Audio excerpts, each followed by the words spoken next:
Shikues të dashur, mirë se takohemi edhe sante, edhe në këtë natë për netëve të bekuara të Ramazanit. Gjithmonë duke lutë Allahun subhanehu wa taala për pranimin e punëve tona, adhurimeve dhe ibadeteve të cilat i bëjmë. E krahas adhurimeve dhe punëve të cilat përmes tyne shpresojmë dhe lutim Zotin të ngritemi në grada tek ai, ne shoqërohemi me mysafirët tanë në shtimin e dijes, kuptimeve të reja, të cilat sigurisht se do të na shërbejnë në rrugtimin ton për tek Zoti. Sante i dëshiroj mirëseardhje hoxhës së nderuar Mirësim Maliqi. Hoxh, mirëserdhje. Faleminderit. Kënaqësi të jemi së bashku. Lo Zotin e Madh t'ju shpërblej, t'u pranoj punë dhe ibadetet të cilat i bani në vazhdimsi, sidomos këtë muaj. Faleminderit. Do të shpërbleft. Allah nderoft. Hoxh, po filloj kështu. Arritja më e madhe e njerëzit në jetën e kësaj bote është besimi. Besimi i drejtë, besimi i pastër, për cilën Zoti ka kriju qiellin, tokën, ka dërguar pejgamber, ka kriju xhenetin, xhehenamin e kështu me radhë. Ky besim që njeriu e arrin, gjatë rrugtimit të njeriu, gjithmonë ndeshet me presione të jashtme, me pengesa të ndryshme, të cilat synojnë dhe qëllim e kanë rënimin e këtij besimi. Ndonjëherë këto janë më të vogla, ndonjëherë janë më të mëdha për shkak edhe të rrethanave edhe të kushteve që njerëzit jetojnë to. E në kohën që po jetojmë me hapjen e madhe që është bërë, sigurisht se njeriu ka para vetes së tij mundësi më të mëdha të qasjes në lajme, informacione, dilema, dyshime të ndryshme. Të gjitha këto që sot njerëzit i ballafaqohen me to, a janë si rezultat i mungesës së besimit të njeriut, apo vinë si rezultat i, po themi, këtij presione të jashtëm që njeriu ballafaqohet me to? Faleminderit shumë. Realisht vetë se i përmendën dy domethënie shumë thelbësore që ndoshta nga aty vlen të jetë piknisja jonë. E para, arritja më e madhe është besimi, edhe dyta sfidimi. Domethënë arritjet shpesh janë pas një sfidimi. Shpesh besimi është, sigurisht se ajo ndarja që e bojnë disa dietarëve, ka musliman me përzgjedhje dhe musliman prej preardhje. Dhe këta muslimanët e preardhjes sfidojnë diku tjetër, muslimanët e përzgjedhjes sfidojnë diku tjetër. Dhe këta të cilët e kanë besimin e tyre si rrjedhimi një kërkimi shumë të me ngulmim, realisht e kanë një sfidë tjetër, ndërkësh këta të cilët e kanë trashëguar e kanë një sfidë tjetër. Mirpo tek të dytë është një fat i madh që besojnë. Është një arritje e madhe që besojnë. Dhe piknisja e ballafaqimit tyne me këtë presion të jashtëm pikërisht ka të bëjë me këtë vetdia, e ndjejnë ata që është arritje e madhe besimi apo nuk është. Dhe shpesh këtu është ajo pjesa e parë e shkarjes edhe zurjes në thua që realisht njerëzit nuk e ndjejnë që po bëhet fjalë për diçka më jetike, më të shtrenjtën, më të bukur, më të këndshme, po edhe më të pakompenzueshme. Gjithçka në jetë mund të kompenzohet, mirë po besimi nuk është i kompenzueshëm. Nëse njëri e humb besimin, realisht nuk ka një vlerë ose një domethënie e cila mund ta zë vendin e tij, qoftë në këtë jetë apo në jetën e amshimit, domethënë teksa japim llogari para Allahut subhanahu wa taala. Dhe e dyta është domethënë çështja e sfidimit. Sfidohemi. Po kjo është fundja natyre e besimit. Domethënë, çish do të kishte qenë besimi, po mos kish pas sfida. Ose çka i shkon interesant ngjarja dhe narrativa e besimit nëse s'kish pas sfida. Ose cila do të ishte domethënia e shpërblimit edhe në dënimit, edhe e fitimit madh në amshim, edhe e humbjes madh në amshim, nëse njerëzit nuk kishin kaluar në një test të vështirë. Mirë po shpesh sfidimi është relativ, në kuptimin që për dikë diçka është sfiduese, për tjetrin nuk është sfiduese. Ndonjëherë diçka për dikë jo vetëm që nuk është sfiduese, madje nuk e ka të qartë pse po e quajnë si sfidë. Për shembull, në një të kaluar, për shembull, përmendet për njërin prej dietarëve ku shkon me vizitu një vis prej viseve të Islamit, edhe pritet me një pritje madhështore, edhe ajo pritje zakonisht ka qenë e zakonshme të bëhet për prijesjet, për princët e kështu me radhë, familjen mbretërore, monarkët asaj kohe, edhe një plak aty që ka rastis, habitet nga kjo pritje madhështore dhe pyetet mos është duke ardhur prisi besimtar, thotë jo. Thotë kush është ardhur? Thash më ja përmend emrin e atij autorit të madh, atij dietorit të madh. Nuk e njeh dhe i dojnë më thjeshtësu, i thonë po vjen ai i cili ka shkruar një libër për 1001 argumente për ekzistencën e Allahut subhanahu wa taala. Edhe e thotë e fillahi shak fatiri samawati wal ard. Sa ka dikush dyshim në Allahun që i ka dhënë formë qiellit dhe tokës, do një plak nuk e ka pa këtë temë sfiduese. Ndërkaq në rrethon tjetër, një djalë i ri, i cili fjala bie ka konsumim ndryshëm në rrjetet sociale ose ballafaqimin e shumë në jetën virtuale kështu me radhë, ndoshta edhe këtë temë që është për shumicën e botës jo sfiduese për të bëhet, domethënë sfiduese. Kështu që pyetja, a kemi domethënë mungesë besimi apo thjesht sforcim të sfidimit, besoj të janë të dyat. Diku është mungesa e besimit me fillt, diku është mosndërtimi me fillt, diku janë rrethonat e pafavorshme, po edhe jo rallëherë do të thotë njerëzit janë ballafaquar me sfida të cilat nuk kanë forcë për atë intensitet të sfidës. Kuptimin që ndoshta një sfidë është shumë e lehtë për dikë i cili ka bërë vite, i cili është ballafaquar, është ballafaquar me mësimet e jetës, po dhe jo për dikë i cili fjala bie për shembull është shumë i ri në moshë, ose artikulimi i sfidës nuk është në një përshtatje që ati do të thotë e bën gatshëm për me ballafaqu. Ose përmend thelbin e besimit edhe atë lidhshmërinë e fuqishme, madje të jashtëzakonshme që njeriu e bën me veten e tij dhe Zotin e plotfuqishëm, pastaj dhe mënyrën e shfaqjes së këtij besimi. Dikush i cili jeton në rrethana të cilat po flasim, a duhet të mjaftohet me të vërtetën absolute që e përmban feja, dhe të mjaftohet vetëm me këtë, apo kjo qëndrueshmëri brenda kësaj të vërtetë absolute varet shumë edhe nga mënyra se si i qaset ai këtyre po themi goditjeve të cilat vijnë nga jashtë. Ndoshta nëse kam të drejtë me ju referu narrativës së Ibrahimit alayhis salam, kur i kërkon Allah subhanahu wa taala shembullim se si ringjallën, shumica e komentatorëve se si domethënë ringjallën krijesat edhe ato shembulli me shpendët e kështu me radhë. Shumica e komentatorëve e potencojnë pikërisht këtë. Po nëse Ibrahim alayhis salam është domethënë në flamurtari i monoteizmit, edhe lyp prova për të sforcuar besimin e tij, domethënë kjo është pjesë e natyrshme e këtij rrugtimi. Ndaj e vërteta absolute është absolutësia e saj përshuat të vërtetës jo ty. E vërteta është absolute, po ti nuk je i thari absolut.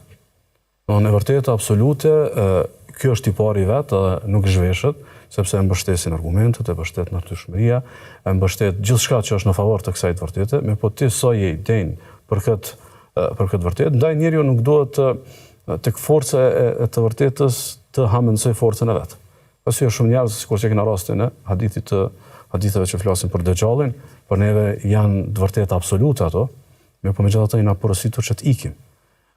Jo pse e vërtetë është e dobët, për shkak se rrethona mund të jetë pa menaxhueshme. Mund të jetë pa menaxhueshme. Ndaj na nuk i ftojmë njerëzit në asnjë situatë që ata me vetë vullnet, me vetë iniciativë, me vetë përcaktim të ballafaqohen me dyshime dhe dilemat, mirë po teksa ndodh një gjë e tillë, sidomos në një rrethon ndoshta që se kanë menaxhuar mirë, në një situatë të tillë ata duhet të kthehen tek e vërteta absolute për ta sforcuar përcaktimin e tyre tek e vërteta absolute nëpërmjet argumente, nëpërmjet shtellimeve, nëpërmjet diskutimeve, mbi të gjitha nëpërmjet asaj forafisë së madhe të së vërtetës që i bie. Shpesh për shembull njerëzit kanë dilema në disa qoshe, në disa periferi, por nuk kanë dilemë tek qendra. Dhe nëse dilemat nuk janë tek qendra, atëherë ne thjesht pite qendra kthejmë dhe sforcohemi edhe qoshin. Dhe kjo është shumë e rëndësishme për arsye se për shembull dikush fjala bie e ka një dilemë rreth jetës së profetit sallallahu alajhi wasallam ose një dilemë rreth një dispozite apo diun çka. Këto mund të janë shumë periferike kundrejt asaj pjesës boshë. Që është fundja domethënë njohja e Zotit, njohja e profetit, njohja e Islamit, nështrimi ndaj Zotit e kështu me radhë. Jo rrallëherë krijohet një përshtypje që ballafaqimi me këto po themi dilema dhe kërkimi i një strehe të sigurt, mbrojtëse, është një lloj shaje e dobësimit të imanit ose imanit të dobët. A mund të kuptohet të tillë apo është e kundërta? Ndonjëherë është edhe vetdijes, sepse shpesh njerëzit lypin stre për atë që nuk duan ta humbin. Dhe ti nuk dëshiron ta humbosh atë që çmon, atë që e do, atë që e ke. Do thotë ti e ke ndërtuar një ndërtesë dhe e ke pasur që ndërtesa thjesht pozicionin e ka të tillë që është e kanosur prej armiqve, edhe rrëdhëmisht dëshiron ta sforcosh pozicionin e saj edhe sigurinë e saj edhe ta kthesh ta fortifikosh do thotë si ndërtesë. Ka situata që bëhet fjalë për iman të dobët, ka madje situata të kundërta. Bashkë kur vijnë këto dyshime, bëhet fjalë për, domethënë, gjendje të mirë imanore, sikur që ka në atë hadithin ku i thotë pejgamberi sallallahu alajhi wasallam, "Dhaka sarihul iman." Kjo pikërisht ai imani më i qartë, sepse tani po sulmon djalli, sepse ka për çka të sulmuar. Ka material. Ka material, domethënë, sikur se shembullin që përmendën dietarët, hajni nuk ka aty ku s'ka gjë, po aty ku ka për çka të vjedh. Dhe këtu hajni është djalli i cili vjen me cytje, përkyrësh sepse e nuhat praninë e fuqishme të, domethënë, të besimit. Dhe kjo zakonisht nuk duhet të anashkalohet në kuptimin që të merret si problem i çastit, sepse ndonjëherë shumë probleme që merren si të tilla, shejtani e sforcon, do thotë, goditjen e tij derisa kalon në një realitet tjetër dhe tjetërsohet dhe nuk është sikur se fillimi, mirë po është një realitet tjetër. Ndaj konsideroj që duhet të shihet se si ka ardhur. Nëse ka ardhur dyshimi si rrjedhim i një kontakti të gabuar, atëherë nuk duhet të parë thjesht si vezvese. Nëse ka ardhur si rrjedhim i një gjendje dobët emocionale, atëherë nuk ka të bëjë me besimin, po ka të bëjë me diçka tjetër. Për shembull, sa njerëz shkaku i vetmisë së teprume, ose shkaku i zhytjes në mendime si rrjedhim i mungesës së komunikimit me të tjerët, pastaj i vën radha të kenë edhe dilema fetare. Problemi nuk ka të dilemat fetare. Dilemat fetare në këtë rast janë pasojë. Shkaku diku tjetër, i mungon atij për shembull sforcimi i natyrshmërisë. Pjesa e natyrës është njëri tjetër pjesë, do të thonë, e shoqënisë kështu me radhë. Ndaj problemi lyp më shumë se sa thjesht një përgjigje, lyp një analizë, lyp ndoshta edhe një sinqeritet. Sepse shpesh njerëzit nuk janë sinqert. Shembull, ka shkuar dhe ka lexuar literatura nga më të ndryshme që nuk ja ka vlejt mi lexu, e pastaj ka një farë lëmshi, cili mendon që do me gjetë një fajtor tjetër për që u shkaktua atij lëmsh. Realisht e ki kërkuar atë lëmsh, edhe urojmë që ta zgjedhësh, por realisht kjo gabim. Njeriu nuk duhet të krijojë lëmshë në gjendje rahatie. Ti je rahat e një Zotin tanë, një profetin tanë, një fenë tënde, i një të vërtetat. Fundja për shembull sot njeriu nuk e ka është të vështirë ballafaqimin me të pavërtetën, të pas konsiderata një fakt tjetër, i cili sot është shumë evident kundrejt kohëve tjera. Është që e vërteta e Islamit sot është promotorja kryesore e të vërtetës njerëzore.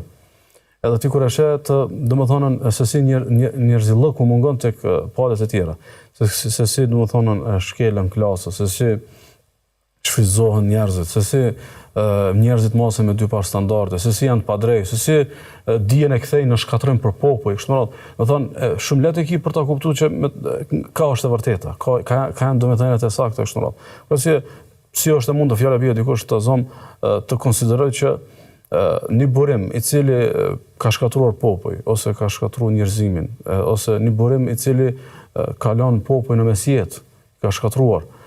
I njëjti burim tjetër i cili ti garanton po të kuptimet e sakta edhe të shëndosha mbi jetën, mbi filozofinë, mbi konceptin, mbi filozofinë ekzistenciale kështu me radhë. Kështu që dilema nuk është aq për të mëshiru, kuptimin që me që keni dilemë thuaja se po e kemi në konsiderat. Jo, le të bëhemi sinqert nga herë domethënë kjo dilemë. Ka burimi. Po, ka problemi. Ne shohim shpesh herë brenda vetes tonë ato po themi përbërësit të ndryshëm që këtë njeriu ka, mendjen, zemrën, dëshirat të ndryshme, nevojat të ndryshme kështu me radhë. A ndodh shpesh herë që ekuilibri brenda tyre shkakton edhe anim të caktuar i cili pastaj ka pasoja. Islami ka arrit ta bëj balancin edhe ekuilibrin mes dëshirave të njeriut, zemrës së tij, mendjes së tij e kështu me radhë që ti mundson atij rrugtim të saktë. E bukur është pikërisht kjo që sapo tha. Do thotë, domethënë ekuilibri mes mendjes, arsyes, mes natyrshmërisë, mes pjesës së brendshme, të predispozon për perceptime të shëndosha dhe të sakta. Për shembull, kemi shumë fetar, të cilët kanë konsideruar që fetaria e tyre është e saktë dhe shëndosh vetëm nëse kalojnë në izolim të plotë. Ose fetaria e tyre e mirë është vetëm nëse e krijon një lloj të huajtje me rrethin, edhe rrjedhimisht një lloj spekulimi imagjinar të një ishulli ku ai po e ruan fejan. Edhe çka ndodh? Ky ndoshta në rritje e ruan fejan, mirë po shumë problem është me rujt në natyrshmëri. Edhe rrjedhimisht pastaj krijohet një lloj ftohje, një lloj varfënie emocionale, një varfënie shpirtërore, e cila pastaj mund ta godas pastaj edhe fejen. Për arsye se njerëzit nuk duhet të kopjojnë modele të cilat nuk i kanë parakushtet për ta realizuar ata. Për shembull, lexon se dikush kësaj pe i parëve tonë të mirë, kësaj ka vepruar me njerëz ose ku diun çka. Mirpo, ku është vëllimi i bot kuptimeve që e kanë marrë të fuqishëm atë dhe ku është domethënë vëllimi yt që mund të jetë domethënë shumë i vogël. Ndaj është e rëndësishme me kuptuar këtë domethënë që çdo ekuilibër në këtë botë i shërben jetës. Madje, cili do problem, dhe këtë e ka përmendur Ibn Qayyim rahimahullah, cili do problem, qoftë shëndet, qoftë në çështjet e shpirtit, qoftë në çështjet e vetërit, madje edhe çështjet e botkuptimit. Kudo që prishet ekuilibri, problemi, domethënë prodhohet një anomali, prodhohet një prishje.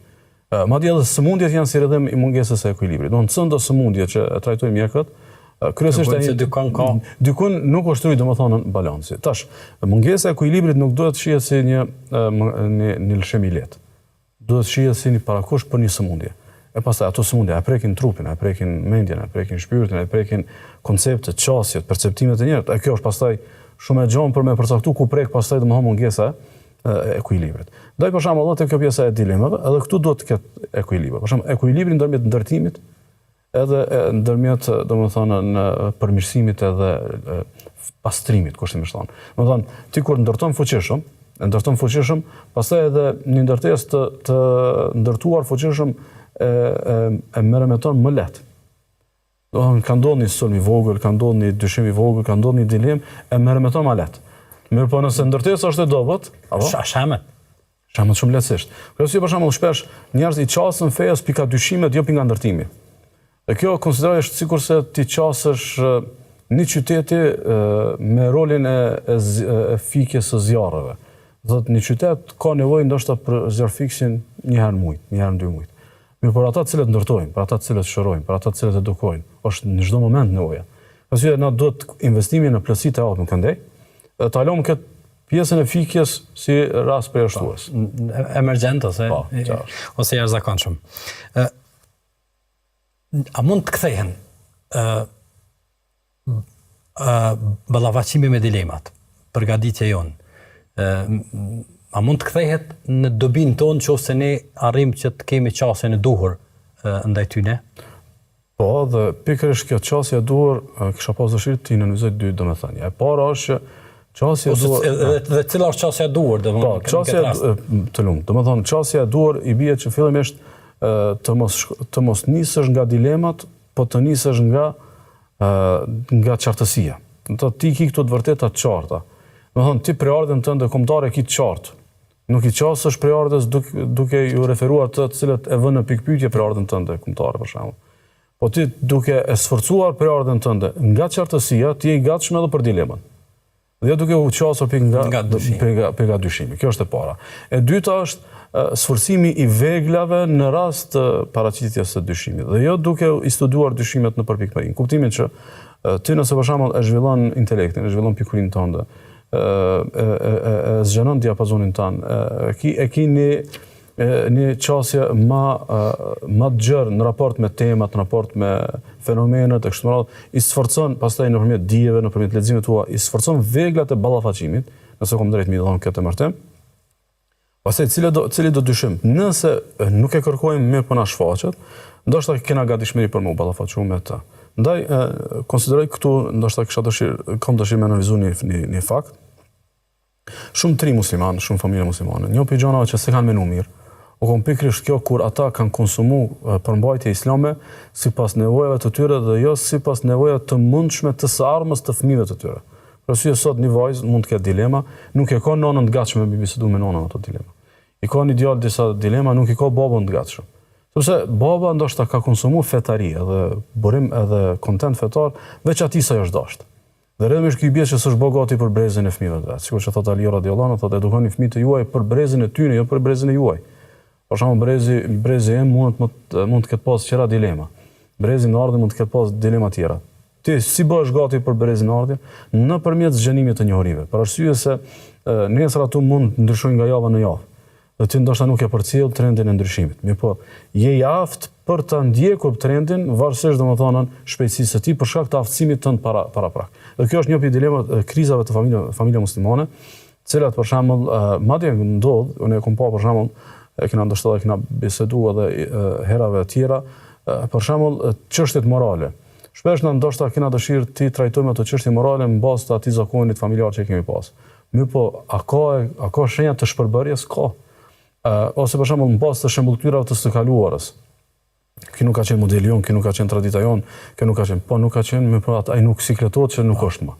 Do thonë, thirrja gjithashtu në një të kaluar nuk është diçka prekse për një gjenerat të re. Nuk i bën përshtypje. Nuk i bën përshtypje. Që i bie domethënë në duhet mekanizma atje.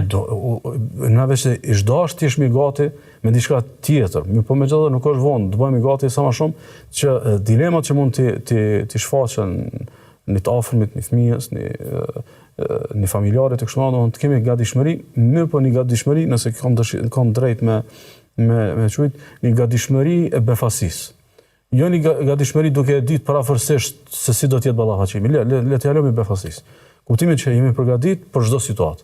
Jemi përgatitur për çdo lloj intensitet domethënë të dyshimit të dilemat që mund të ketë do të thotë dikush prej në të ardhmen prej brezave në ardhje. Po të kthej funde sepse bën shumë përshtypje dhe ishte shumë po mendoj shumë e nevojshme dhe shumë e goditur. Duhet të përgatitim. Kush janë aktorët të cilët duhet ta luajnë rolin e këtyre përgatitësve? Domethënë kush duhet edhe kush e bart përgjegjësinë e ofrimit të këtyre kështjellave për gjeneratat e ardhshme? Po besoj nëse shkojmë në një rreth të ngushtë, janë eksponentët e dijes fetare, saktësisht hoxhallarët dhe studiuesit e Islamit, të cilët duhet të kenë programe sa më ndërtuese dhe rrëdhëmisht pastaj pas ndërtimit menaxhojnë krizat më lehtë. Në radhë dytë, konsideroj që për situata më delikate dhe më të ngushta ose probleme më të izoluara duhet kontribuojnë edhe të tjerë. Për shembull, ka një problem nuk mund ta zgjidhin hoxhallarët, mund ta zgjidhin sociologët. Për shembull, ajo quhet thatësia emocionale për shembull. Shumë tri, ai nuk ka, shumë një motër muslimane, një vajzë, një familje muslimane, nuk ka dilema mbi hijabin. Mirë po e ka një thatësi emocionale, nuk di me menaxhu, e pastaj këtë mos menaxhim të mirë, pastaj e godet një dispozit për dispozitave të fesë. Ose për shembull, një djalë i ri nuk e ka ndonjë dilemë për namazin e xhamat, për shembull, edhe ardhen në xhami e kështu me radhë, mirë po e ka një lloj thatësie emocionale, i duhet shumë një kodër për ta kaluar, që të vijë deri tek një inkuadrim në komunitet e kështu me radhë. Kështu që këtë rast këtë farë imunitetin shoqëror do të kontribuojnë gjithë elitat e shoqënisë, kuptohet duke pas një shpirt kogja me zemërgjënsi, një shpirt altruisti, që mja u dash të mirën tjerve, dhe është një defekt të kjo temë, hoxhë nderuar, që shpesh njerëzit në nisën vetëm nga fati i fëmijëve të tyre. Dhe kjo është kogja do të thotë një ngushësi në zemër.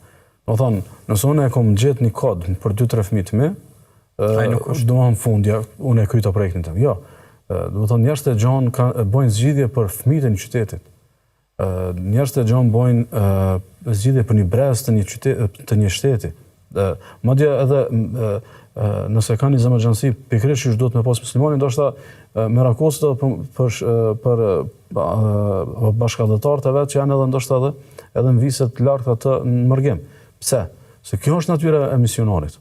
Nuk mataj me 2-3 fëmijë edhe me një mekteb, edhe me një xhami edhe me një rreth të ngushtë. Ai mat me një realitet mbar shoqëror.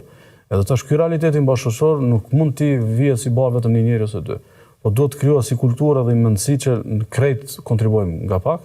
Edhe rreth me shmelen Allah subhanahu wa taala vihet deri tek një sforcim imunitetit në përgjithësi. Të përgjithshëm. Përmendë ato përveç mendoj që përveç prizve fetare këtë rast barzëve janë edhe përmendes sociologët dhe ata të cilët merren me problematika shoqërore në familja, sigurisht është pjesë shumë e rëndësishme e këtij funksionimi. Po do të ndalte një çështje cilën mendoj se feja e trajton dhe ja përgjigje, cilën po kam dëshirë që ta ndëgjojmë prej teje. Cilat janë ato tash njeriu ballafaqohet me goditje të ndryshme, po themi, nga ato dilemat ose sprovat ose fitnet ose çfarëdo emre që mund të emërtojmë. Megjithatë ka disa cilat janë më të rrezikshme, janë me pasojë më të mëdha, ka disa tjera cilat janë pak më, ndoshta pak më të lehta. cilat janë ato goditjet nga cilat duhet kemi shumë kujdes në këtë rast. A ka përshkallëzim të tyre në besim moral e kështu me radhë, apo për të gjitha duhet të kujdesemi njësoj? Edhe kjo është çast sa është fundamentale, është edhe relative. Është fundamentale në kuptimin që ajo goditja që e prek besimin nuk është sikur se goditjet e tjera. Mirë po, nga tereni dhe nga përvoja e pakët, vije të re që ndonjëherë diçka mund të jetë dytësore ose tretësore në leximin fetar, mirë po në një realitet shoqëror mund të jetë fatale. Për shembull, mund të thotë dikush nuk ka rrezik besimi, pa çka pse ka rrezik një çështje moralit. Ne po ne e dimë që si kulturë e kemi një përardhje dhe një përcaktim të tillë, që po ushem morali shemën këto tjera shumë shpejt. Ani pse ndoshta në një lexim fetar duket sikur se është e kundërta. Mirë po, ne megjithatë duhet ta kemi një shpjegim autokton edhe autentik që i përshtatet i realiteti ku ne jemi. Do thotë në realitetin që ne jemi, për shembull, nëse dikush e praktikon agjërimin, në leximin fetar nuk është sigur se ta ketë braktisur namazin.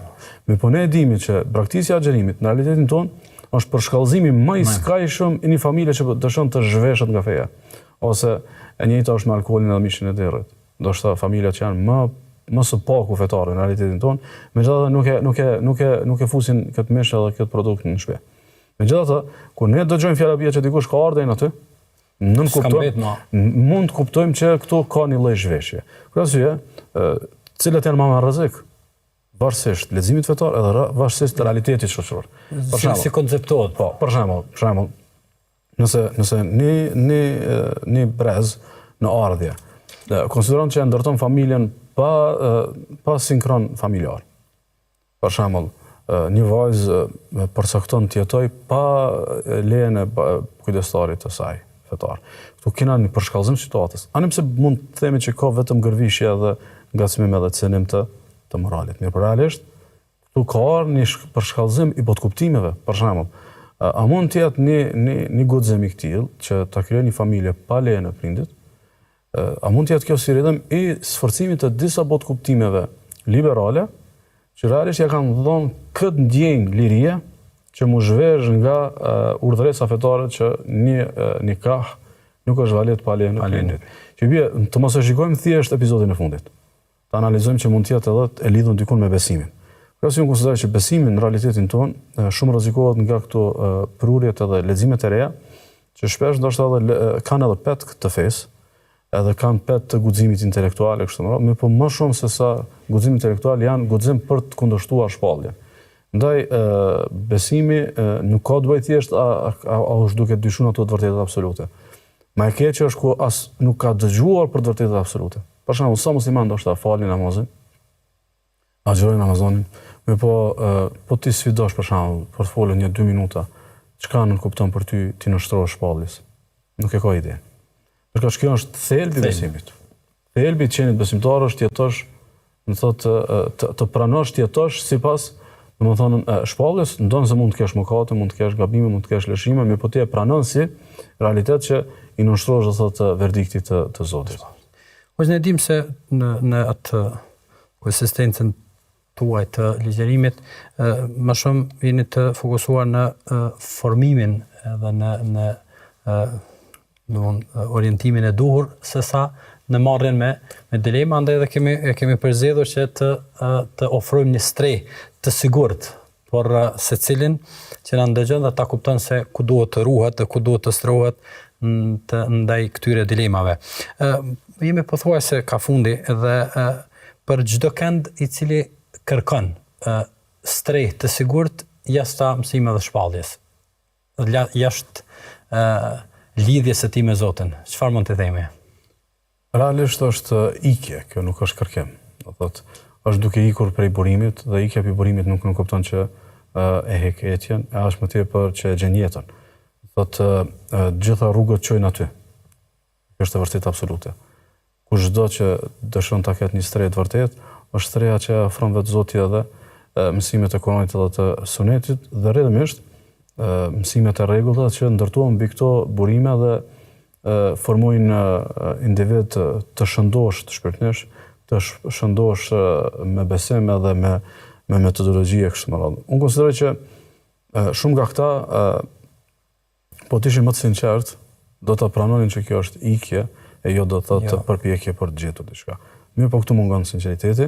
E shpesh kjo mungesë e sinqeritetit është në përpjekje të mbushjes së disa boshllëqeve të kota. Për shembull, shumë njerëz ndoshta konsiderojnë që janë të mjaftueshëm të lexueshëm ose mjaftueshëm të shkolluar ose mjaftueshëm intelektual për ta gjuajtur vetveten në oqeanin e dyshimeve, edhe për t'i dhënë përgjigje çdo realiteti që ata a e mundon ose e mundon botën. Realisht bota nuk ekziston me ardhin e tij. Bota ekziston më herët. Do thotë ti ke një dilemë, po të thënë dilemë ndoshta e ka trajtuar dikush para 1000 viteve. Ti ndoshta sot e ke menduar një dilemë. Ndoshta për atë dilemë dikush ka kryer doktoraturën ose ku diun çka para ndoshta gjysmë shekulli kështu. Kështu që konsideroj të jemi pak më modest, të mos mendojmë me mentalitet egocentrikëve dhe njerëzve me ndjenjë. Kurani dhe shpallja ka ardhur për këtë qëllim, për t'u ofruar njerëzve këtë stre, dhe rrëdhëmisht kjo është një formë e injorimit të mirësisë së Allahut subhanahu wa taala. Do të mendosh që me kërkimin edhe hulumtimin tan gjithçka do ta zbulosh, është jashtë natyrës njerëzore. Njerëzit nuk i zbulojnë për zyti gjonat e kësaj bote. Janë zbuluar një herë edhe ti thjesht vetë i përfiton, i mëson edhe i vën në shërbim të jetës tënde. Ishte kënaqësi. Besoj që ju kemi ofruar një streh të sigurt e cila do t'i mbroj nga çdo dilemë dhe nga çdo goditje. Allahu shpërblet. Shikues të dashur, çdo ikje nga shpallja dhe nga mësimet e Zotit nuk ofron strehen e sigurt për ta ruajtur besimin në gjën më të shtrenjtë dhe më të vlefshme të cilën e kemi, e pastaj si rrjedhë e këtij besimi edhe moralit dhe edukatës dhe shërbimit ndaj komunitetit, streha e sigurt është tek fjala e Zotit dhe mësimet e të dërguarit të tij. Në takimin tjetër, Allahu xhalla shanuhu i pas mëshirën dhe rahmetin e tij.